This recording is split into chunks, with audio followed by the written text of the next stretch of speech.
Hello guys, and welcome to a new Steel Division video today by me, Vulcan. Today I have for you game 2 out of 2 games between Theoman222 and Walther in the second European tournament. Today we're going to be seeing Méderet, and on the Allied side, the 2nd Armoured French under command of Theoman, and on the Axis side, the 2nd Panzer is the division of choice for Walther.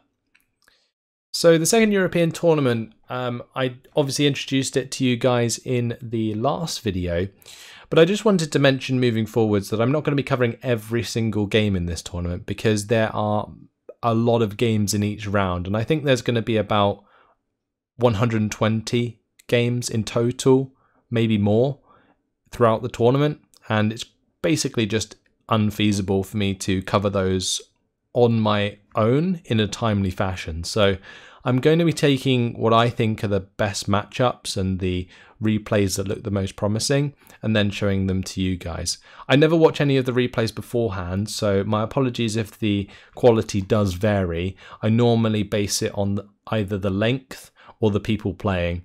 So that's kind of how I determine which replays I'm going to bring to you guys, especially in tournaments like this where I can't cover every single replay.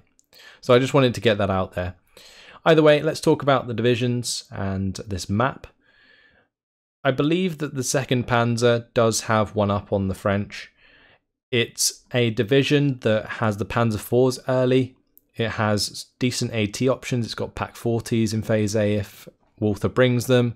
It's got Panzerschrecks in Phase A. And all of those present a lot of threat to the lighter armoured vehicles that the 2nd Armoured French can use, like the Stuarts and the M8 Spy. He can bring in M10s on the side of the French, but they aren't really going to match up to the Panzer IVHs because Méderet is naturally quite a close range map. It forces you to engage at 1,000 meter range or less more often than not. So that's something that falls in favour of a Panzer IVH as opposed to an M10, and therefore Theoman will lack the firepower to take out Panzers otherwise. Whereas Walther won't have that trouble. Everything that he can bring in can penetrate anything that the 2nd Armoured has. However, if the 2nd Armoured is smart about how they play and they manage to pick the right engagements at close range, then work their way through to Phase B, that could be potential for like a really strong Phase B push into the 2nd Panzer. The trouble is with the 2nd Panzer is they excel as well, probably even better in Phase B than the French do. Like the window of opportunity for the French in this game will be very small. It'll be late A, early B. As soon as it gets to like mid B, then the 2nd Armoured French is going to be inundated with reinforcements from the 2nd Panzer. He can bring in Sturmgrenadiers to make things really awkward in the forests. He can bring in the Aufklärer Panther D, which is like incredibly difficult to get rid of. And just those things combined just make it so difficult for the French to push. Like in A, the French has infantry advantage. Like they have the Pioneers, the Nueve, the Voltigeurs, which can take on Panzer Grenadiers, for example, and the Sturm Pioneers even, that the 2nd Panzer can bring. But like moving into Phase B when the Sturm Grenadiers turn up, I don't think that the 2nd Armoured French has enough infantry to play against them in an attritional fashion. So that will lead to the 2nd Armoured French running out of infantry availability, which you can't really afford to do on a map like Méderet. And that's just an inherent difficulty that the 2nd Armoured French will have to deal with at some point. Let's have a look at some of these units going down though. We've been in deployment for quite a while. On the top side, it's going to be some Voltigeurs backed up by some recon. Further down, it's going to be a flamethrower squad with the Voltigeurs and the command infantry there. Another unit of flamethrowers further down. On the bottom side, it's going to be 2 M8 Spies, 2-star, with the command car M3, an M5A1 Stuart, some recon, and these Voltigeurs. So a very large push from Theoman, a lot invested to this bottom side. Over on the side of Walther, up the top, we do see the 250-10 with the Panzerschreck. There's going to be some Sturm Pioneers following those up with the 251 with the Speer Troop. Then there is the Panzer IV-H. Further down, it's going to be another 250-10 with the Panzerschreck, another Sturmpioneer, and the Speertrupp, and that seems to be it. Now, one thing that the 2nd Panzer does struggle with early on is the amount of units that they can bring in, and that's something you can definitely see here with Walther's setup. Like, he has a very limited amount of forces. Now, all of these infantry squads more or less equate to 2 units each, so he can eventually spread them out, and you can see that's what he's doing. He's queuing orders for the half-tracks, so he's having the half-tracks unload and then move into different locations to help hold the front line in different areas. The only trouble with holding the front line with things like half-tracks is if something like a M8 Spy comes along, it can make short work of them, and that's certainly something that's pretty hard to deal with. But a +1 early on for Theoman, and that's something that's pretty good for him. If he can make sure to hold the front line forwards early on and then gain a little bit of advantage, that's how he's going to win this game. He needs to find his advantage early on. So the 250-10, it has arrived down here. Going to be in line of sight of the M8 Spy, but the M8 Spy didn't actually fire, so the 250-10 going to get away with that, and the Panzerschreck did unload. Now, Theoman's got to be pretty careful here. He identified that that was a 250-10, and I hope he saw it, because the only thing 250-10s ever bring in is a Panzerschreck, and therefore he's got to find that Panzerschreck and take care of it before he can get aggressive again. So that's what the Spy here is for, and moving that aggressively now would be a really, really good idea. Just get that to run towards the 250-10. What's the 250-10 going to do against the Spy squad? Not very much, especially when you've got M8 Spies covering you. But the Panzerschreck has been allowed to get into range of the M8 Spy. I can't help but feel that is a huge mistake, and the 250-10 there is actually going to take a cheeky shot at that half-track and take it out. So M8 Spy goes down, probably unnecessarily in my opinion. Now, can the M8 Spy return? It can. It does get the internal fragments. That's a mistake from Walther, revealing the 250-10 to the M8 Spy. But that is another mistake from Theoman. M5A1 does go down. He knew the Panzerschreck was there that time. There was no reason. Like, I can kind of forgive the first one if you kind of lack a bit of concentration and forget that 250-10s bring in Panzerschrecks. But when it comes down to losing the second vehicle there, that is a bit careless from Theoman, and now he's left his bottom side a lot weaker than when he started. Does manage to kill off the 250-10, but this Panzerschreck has paid itself off about 5 times over already. Sturmpioneer coming in to assist on this bottom side. Elsewhere on the map, not too much going on. It seems as though Walther's had his lucky day down on the bottom side and got some really efficient kills in. M8 Spy, though, is going to be finding the shot onto that half-track. Walther just unloads the Sturmpioneers in time. Is going to smoke them off as well. Nice micro. Took a lot of damage in a very short period of time, though. Those half-tracks and the M8 Spy there, with the 3-star 50 cal and 30 cal, just do so much damage to infantry. It's nuts. So on the top side, it's time for the 253 to advance with the help of the 250-10. I think Walther has probably identified that there was a substantially larger amount of forces on the bottom side, and that's something he can exploit on the top side. So similar to the last game where both players sort of realised what they were up against on each side of the map and then tried to push on the opposite sides of the map, I think that's probably what's going to end up happening here. As soon as Walther puts a little bit of pressure up here and it starts to break, that's something he can really try and exploit.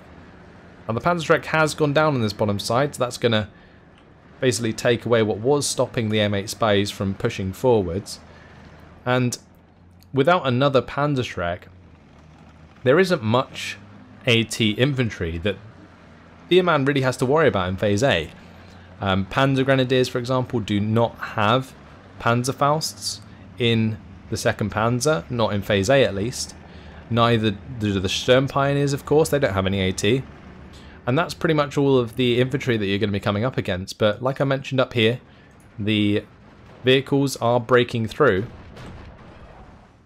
Now this M8 Spy is going to cover the road, but with the Panzer IV-H coming up on the train track, that has the potential to take on the M8 quite nicely. So a new Panzerschreck has been rushed in to help out.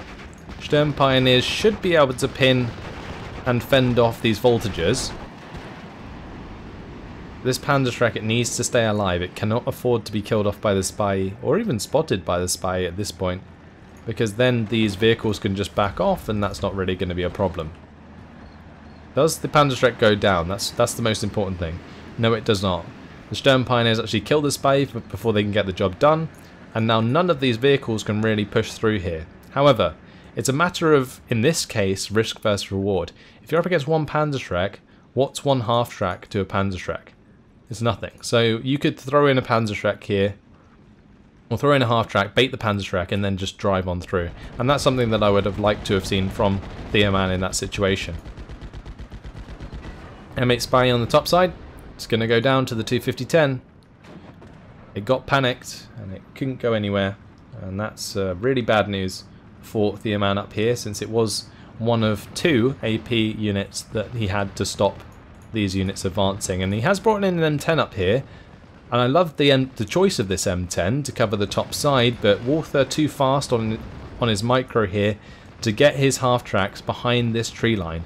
And that is just really difficult for the M10 to deal with, because now the M10's forced to advance and make a closer range engagement with these half-tracks, and that means the 250-10 might even be able to score a kill onto the M10, and also the Panzer IV-H can then exploit that range as well. So the M8 Spy has come up. That's actually going to engage the 253 rather than the 250-10. That's a very dangerous move. But here we go, down on this bottom side. I think Theoman did exactly what I expected. He threw in a half-track, baited the Panzerschreck, killed it off, and now he's got a salient on this bottom side. Now it's just a matter of whether or not this M8 Spy can find and kill off the half-track or the 250-10 here. And if it does, then that opens up the bottom side quite handily. But a Panzer IV is on the way, and that's going to be very difficult to deal with. Now the M8 Spy on the side of Theoman did take an internal fragment here, which sucks. But he does have another one which might be able to deal with the 250-10, and if it does, then that leaves him in a much better spot to deal with the Panzer IV-H. So the M10, that's going to have to get ready for this Panzer IV-H. I'm not sure if he's going to be able to see it though, because he doesn't really have recon on his top side. And that Panzer IV is completely hidden, because these voltages, they're smoked off at the moment by the Panzergrenführer. So basically Theoman cannot see this movement coming, and at this sort of range engagement the Panzer IV-H should get the shot off first. You can see it aiming pretty much immediately. Finds the driver wound. It's going to allow the M10 to shoot, but it's very unlikely that the M10 is going to hit its first shot with that much stress and no veterancy. Panzer IV hits the second shot, gets the job done. And when it's Spy, he's actually changed target onto the Panzer Grenadiers, which is unfortunate. Theoman needs to make sure that he micros that onto the 250-10 if he wants to take care of it. But this Panzer IV-H is going to be breathing down that M8's neck very shortly. And I have no idea what happened on this bottom side. But both of those M8 Spies are gone, and a Panzer IV and the 250-10 remain. So it's most likely that the Panzer IV took those both out. And that puts Theoman in an awful position, because with the M10 gone on this top side, it's like, where does he go from here? He's got 1 minute and 30 seconds left until phase B, and then what does he get? 1 Sherman, maybe? And he's already up against 2 Panzer IVs? Like, how does he even get through that? I don't even know. But he's just in a really bad situation right now. And there's not really much he can do about it. Now, apologies, but my throat is playing up, so you'll have to bear with me. But in this case, I don't think this game's going to last much longer. We have 2 M8 Spies going up against a Panzer IV-H on the top side, and on the bottom side, well, there's not much left. You've got a Nueve squad, a Voltige squad, another Nueve flamethrower. There's nothing with AP value here to really prevent the Panzer IV and 250-10 from making ground, and Walther knows it, and he's certainly taking advantage. He's come up with some Panzergrens now. He's got some Sturm Pioneers on the way. On the top side, the Panzer IV-H has just completely controlled the matchup. It's a +2 for Walther at this point, and slowly but surely, Theoman is being picked apart. There is going to be an AT gun on the way, certainly something that Theoman needs to clean up the Panzer IV-H and the 250-10, but it's going to get to the point where it's the opposite way around, where there's infantry and no AP, but now there's going to be AP with no infantry, and well, Theoman's going to give up the game. 9 minutes and 56 seconds in. Congratulations to Walther. Takes the second game as well as the first. The first one was much closer, of course, but in this one I feel like Walther, he microed his half-tracks very well. Both players made mistakes early on, but Theoman made one too many, especially with that Stuart going down. It left him very vulnerable to a counter-attack on the bottom side, and that's exactly what happened. He just didn't have enough left, and like enough left in the tank to really exploit the salient that he did make. Like, sacrificing the half-track and pushing through was good, but it would have been better if he still had a Stuart and another M8. Like, that's just the facts. Either way, guys, I am going to have to leave it here. Kills are pretty self-explanatory. We saw the M8s get the kills onto the half-tracks. In terms of losses, well, 250-10s did a fantastic job in this game. But yeah, like I mentioned, my throat's playing up. I'm going to have to leave it. Hopefully you guys enjoyed it. Thanks for watching, and I will see you in the next video. Goodbye.